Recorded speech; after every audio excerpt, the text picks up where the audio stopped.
Bueno, buenas tardes para todos, mi nombre es Sebastián Vergara Tavares y a continuación les voy a exponer el artículo llamado La conducta suicida en la infancia y la adolescencia. Para ello comenzaremos entonces con la definición en 4 apartados que nos brinda el autor Mar Domingo. El suicidio consumado, la tentativa de suicidio, la amenaza de suicidio y la ideación suicida. En el suicidio consumado encontramos entonces que son todas las conductas que tienen como último fin la muerte del individuo. También a veces vemos que se confunde con accidentes que le ocurren al individuo. En la tentativa de suicidio encontramos entonces que son todas las conductas que van a tener como tal una alteración en el cuerpo y en el psiquismo del individuo, pero en esta definición va a ser muy debatible la intencionalidad o el fin último que se tiene con este tipo de conductas, es decir, si hay una intención o no de morir. Y la ideación suicida se valora como tal el sentido que le dan a la vida o el poco sentido que puede tener esta. Contenido fundamental para tener en cuenta. 1. El suicidio en la infancia y la adolescencia no es un proceso psicopatológico, sino una conducta. 2. Hay una plena voluntariedad y se tiene plena conciencia el sujeto. Y 3. Los autores constatan de que puede ser una secuencialidad desde la amenaza, la tentativa de homicidio, la ideación suicida y, por último, la consumación del suicidio. Criterios operativos para abordar la conceptualización clínica de la conducta suicida en la infancia y la adolescencia. Para entender un poco mejor esto, vamos a situar la conducta suicida no como una conducta que tiene conciencia y voluntariedad por sí sola, sino como una conducta transversalizada por un proceso psicopatológico que va a alterar este tipo de decisiones conscientes, entre comillas, debido a que es un proceso que está de base y afecta como tal o conlleva a este tipo de presiones o situaciones que parecen ser muy asemejadas a un proceso de suicidio natural por voluntariedad o por decisión del sí mismo. También vamos a encontrar que se debe hacer un riguroso proceso diagnóstico a la hora de abordar las familias debido a la culpa que ellas manejan. Esto puede alterar el proceso porque no se avanza o no se tiene beneficios o simplemente se sesga el proceso. También se va mucho a encontrar como tal la mayoría de familias encuentran una difícil aceptación en la sociedad para la presentación de lo que es un caso de suicidio. Es decir, esta culpa también va en el rechazo que pueden tener las familias para poder exponer un caso de suicidio a nivel familiar. El rótulo social que tiene ha avanzado, pero no ha avanzado mucho, a tal punto en que las familias se inhiben y esto altera el proceso de diagnóstico. Clasificación Internacional de Enfermedades CIE-10. En esta encontramos los criterios operativos del suicidio, los criterios operativos de la tentativa o intento de suicidio y los criterios operativos de la conducta parasuicida. En el primero encontramos que hay 1.1, un desenlace fatal, 1.2, autoiniciación del acto, aunque el desenlace no lo realice el propio sujeto. 1.3, conocimiento por parte del sujeto que la acción iniciada produce de forma objetiva un desenlace de muerte. Para criterios operativos de los intentos de suicidio, encontramos que no ocurre, 1.1, no ocurre el desenlace fatal. 2. hay una autoiniciación de la conducta que hubiera llevado al desenlace fatal si no hubiera sido por algún tipo de factor propio como ajeno. Y 2.2, conocimiento o creencia por parte del sujeto de que esa conducta iniciada por él mismo tiende a producir la muerte de forma objetiva. En los criterios operativos para evaluar la conducta parasuicida encontramos que 1.1. No ocurre un desenlace fatal. 1.2. Autoiniciación de la conducta de forma activa por el propio sujeto con producción de un daño evidente, cortes o ingestión de forma excesiva de una sustancia que generalmente aún se mantiene en una dosis no excesivamente tóxica, y si fuera tóxico, se consigue conocer su ingestión. Deja evidencias en la vista. Y 1.3, conocimiento por parte del sujeto de que la acción iniciada por él mismo puede causarle un daño o sobredosis de la sustancia ingerida. Factores de riesgo que conducen a la conducta suicida en la infancia y la adolescencia. A continuación presentaremos una imagen en la cual ilustraremos la ruta o la secuencia que tiene la conducta suicida en la infancia y la adolescencia. También encontramos unas causas precipitantes en las cuales hablaremos particularmente de las dificultades interpersonales. También ilustraremos en la imagen cómo la dificultad para tener influencia en los otros, que es a lo que nos conlleva una causa precipitante como la dificultad interpersonal, está mediada por una línea que tiene dos flechas, lo que nos da a entender o nos puede dar pie a interpretar que también puede ser una causa precipitante y puede entrar en el rango de las dificultades interpersonales.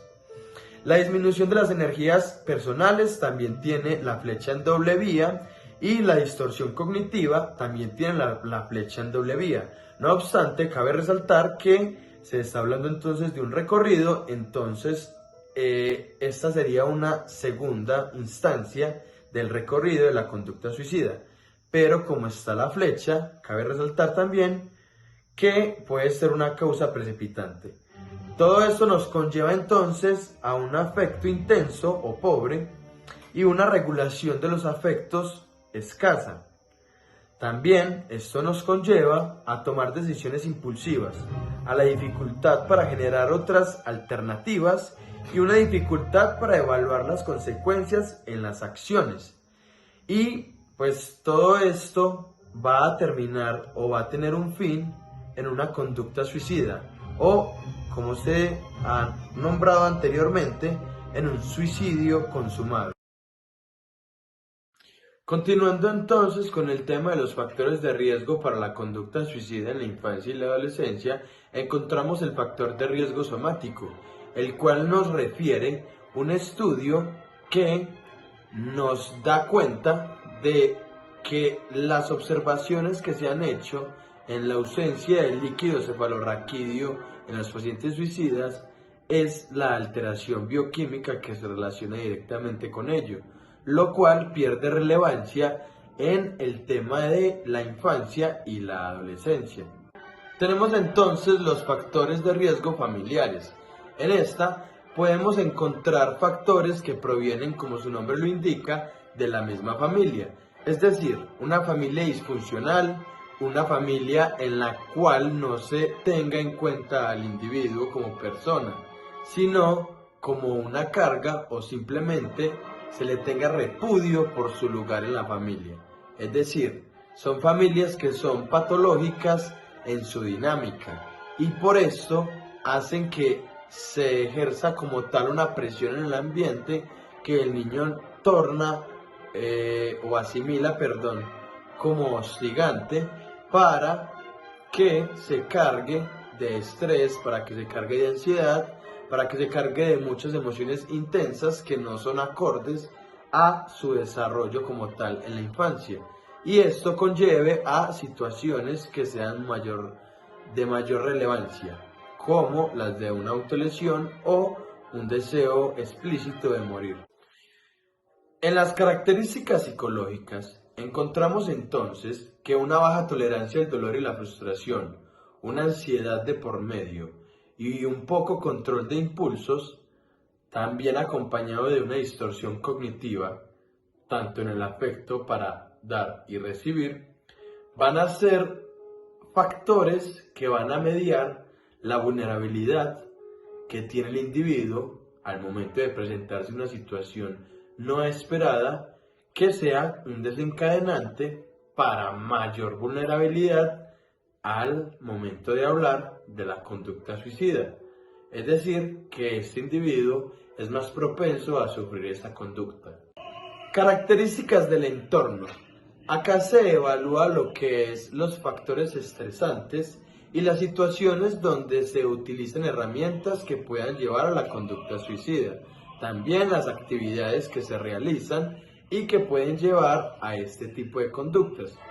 En esto también se evalúa lo que es el factor escolar, la adherencia al campo académico y el rendimiento en el campo escolar. Características psiquiátricas. De estudios generales se encuentra entonces que los trastornos afectivos, sobre todo el de la depresión mayor, el trastorno de ansiedad y el trastorno de conducta, son los que se ven más estrechamente vinculados con la conducta suicida y así lo representan las estadísticas.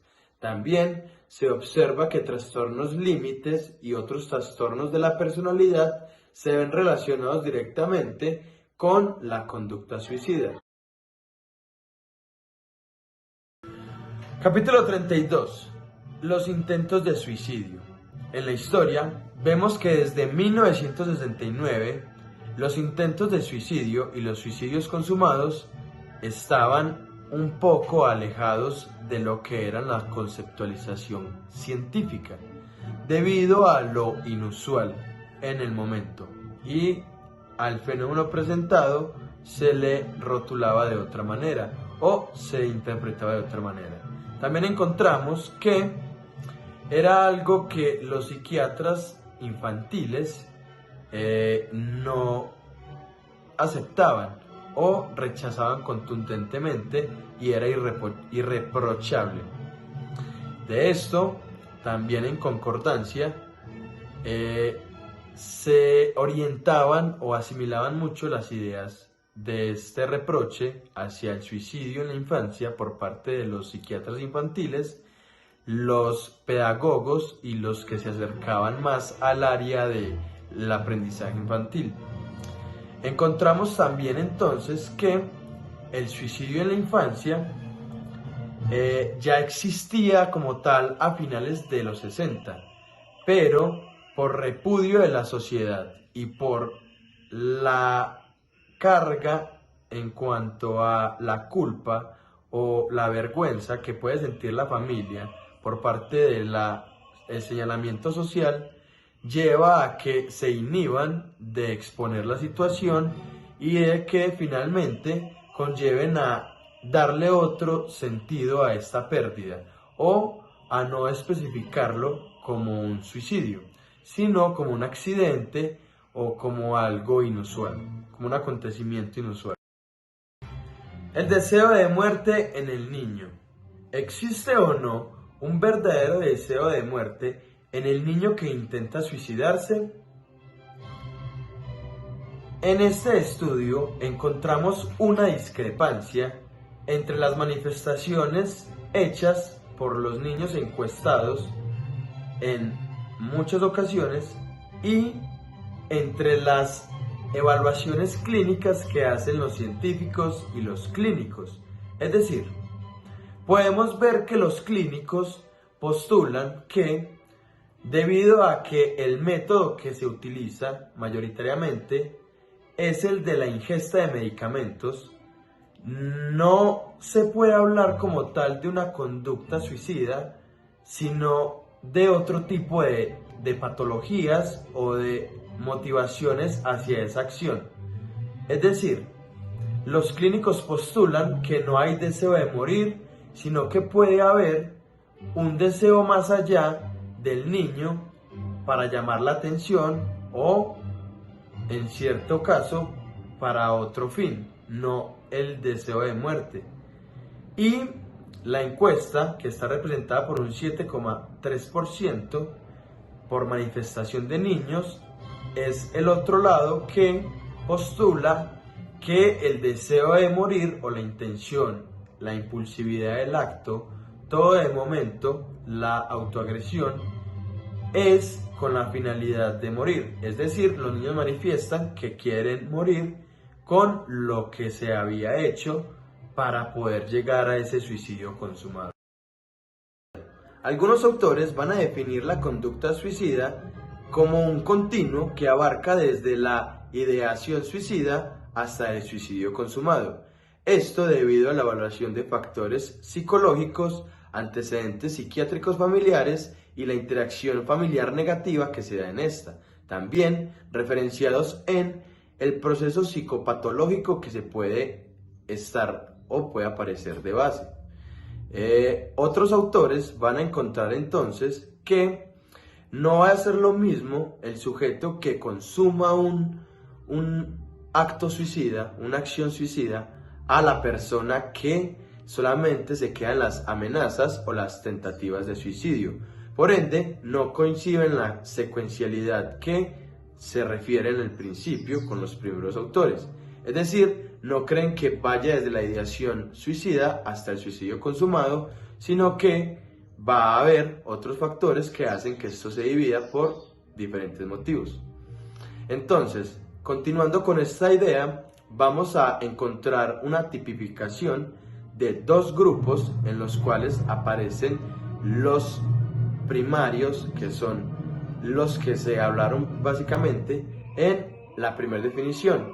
Estos son los que tienen antecedentes psiquiátricos y los que tienen una secuencialidad mayor o más marcada. No es algo eventual o un factor desencadenante lo que los lleva a tomar una decisión impulsiva, que los diferencia del siguiente grupo que vamos a describir. Entonces, en este encontramos también que ya hay como tal un proceso instaurado y que esta secuencialidad va a terminar en la consumación de un suicidio. En el segundo grupo vamos a encontrar que el factor de antecedentes psiquiátricos familiares, la interacción familiar y trastornos biológicos, trastornos psicopatológicos no van a tener tanta relevancia y vamos a hablar más desde la impulsividad y de factores desencadenantes que lleven a estos individuos a terminar con su vida. Es decir, que no son como los primarios que ya llevan como tal ciertos factores que los vuelven vulnerables y al momento de consumar el suicidio se puede hablar de una secuencia. En estos se habla más de un mecanismo, es una coyuntura, es como más una situación que se da y que desencadena una impulsividad o un sentimiento mayoritario de tristeza y de posteriormente ideas negativas. Y en cuanto a esto nos referimos a acabar con la vida y impulsivamente pueden consumar un suicidio. Para finalizar, entonces daremos la apertura a la evaluación del curso de psicopatología del niño y el adolescente. Comenzaré dando mi expresión acerca de lo que fue el curso, y el curso me parece que fue de gran relevancia debido a que estaba atravesando personalmente por una práctica en la que me tocaba intervenir a población infantil. Entonces fue de gran ayuda y de gran herramienta para mi práctica como tal, para lo operativo en el momento. Me sirvió mucho la apertura del conocimiento en cuanto a saber si realmente tenemos que esperar, clínicamente hablando, a que el individuo sea mayor de edad o que supere esa etapa de la adolescencia para poder emitir un diagnóstico. El cuidado que debe tener la madre también me parece que es algo importante y como tal la evaluación rigurosa que se hace de su etapa en el embarazo y sus etapas en el embarazo, el cuidado que tuvo o el no cuidado, porque también puede haberse evidenciado. Me llamó también mucho la atención cómo abordamos y la explicación que nos daba como tal el profesor de los diagnósticos y los trastornos como tal.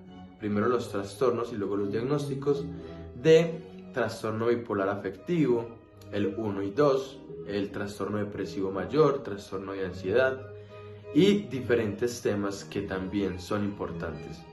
La asignatura como tal me pareció muy importante y vuelvo y lo resalto, fue de gran ayuda como tal para mi proceso de práctica.